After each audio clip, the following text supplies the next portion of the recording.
Hey guys, in this video I'm going to show you how to enter or open service menu factory settings of TCL Smart TV.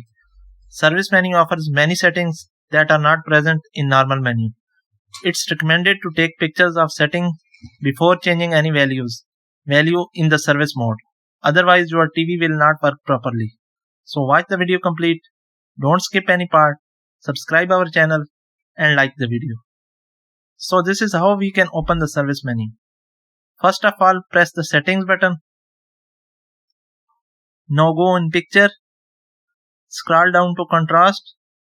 Here you have to enter the following key combination from the remote. Press 9735 without any pause. 9735 and you have entered the service menu. You can move cursor using up and down arrow, and if you want to select any settings, press right arrow.